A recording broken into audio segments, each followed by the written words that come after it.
Oxygen एक बहुत important treatment strategy है कोविड-19 के लिए, लेकिन उसका मिसयूज़ जो है वो भी एक बहुत इम्पॉर्टेंट फैक्टर है। अगर हम ऑक्सीजन सैचुरेशन की बात करें, जो हम सब लोग रेगुलरली अब देख रहे हैं, पल्स ऑक्सीमीटर लगा के जो एक छोटा सा डिवाइस हम अपने उंगली पे लगाते हैं, तो उससे हम ये देखते हैं कि अगर हमारी सैचुरेशन 94, 95, 96 है या उससे ज़्यादा है, तो उसका ये मतलब है कि अब हमारे बॉडी में, शरीर में ऑक्सीजन की जो ब्लड में ऑक्सीजन है वो सफिशेंट है, और इससे हमें घबराना नहीं चाहिए। हमारे सब टिश्यूज़ को, चाहे हम ब्रेन की बात करें, किडनी की बात करें, लिवर की बात करें या और किसी ऑर्गन की बात करें, enough oxygen is reaching these organs. इसलिए ये ज़रूरी नहीं है कि अगर आपकी ऑक्सीजन सैचुरेशन 94, 95 है तो आप ऑक्सीजन लगा के उसको 98, 99 करें, वो एक ऑक्सीजन का मिसयूज़ है। तो ये समझना बहुत ज़रूरी है कि हम ऑक्सीजन का मिसयूज़ ना करें, क्योंकि वही ऑक्सीजन उस व्यक्ति के काम आ सकती है जिसकी ऑक्सीजन सैचुरेशन 90 से कम हो या 80s में हो। तो एक तो मैं ये कहना चाहूँगा कि ऑक्सीजन की जो जुडिशियस यूज़ है, जब किसी व्यक्ति की सैचुरेशन 93 से कम हो, इससे पहले जब हम लोगों को ऑक्सीजन थेरेपी देते थे, लॉन्ग टर्म ऑक्सीजन थेरेपी जो हम कहते हैं, जिनको ब्रोंकाइटिस है, फेफड़े ख़राब है, वो अपना सैचुरेशन 88, 90 पे भी ठीक काम चल जाता था, 92 पे भी उनको ऑक्सीजन कॉन्सेंट्रेटर के साथ काम चल जाता था और ठीक रहते थे। इसलिए ये पैनिक की ज़रूरत नहीं है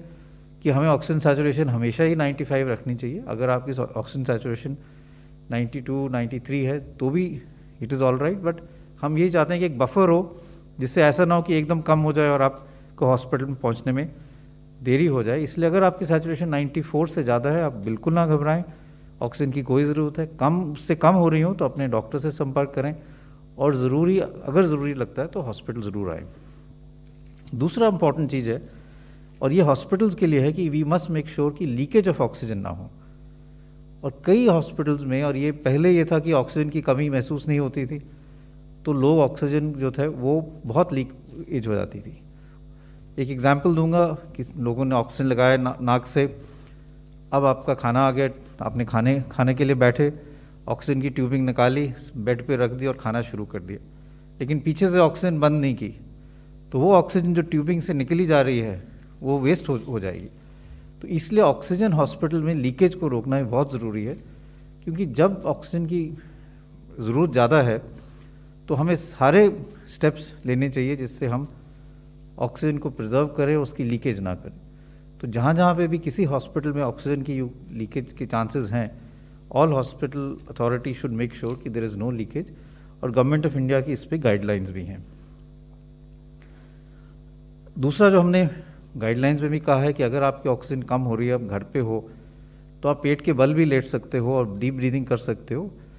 प्रोन पोजिशनिंग से आपकी डायफ्राम की एक्टिविटी भी बढ़ जाती है, लंग की कैपेसिटी भी बढ़ जाती है, क्योंकि जो हमारा पिछले वाला हिस्सा है जहाँ पे लंग लोअर लोब ज़्यादा है, लंग का एक हिस्सा ज़्यादा है, that can expand more and you can get more oxygenation, तो वो भी हम कर सकते हैं।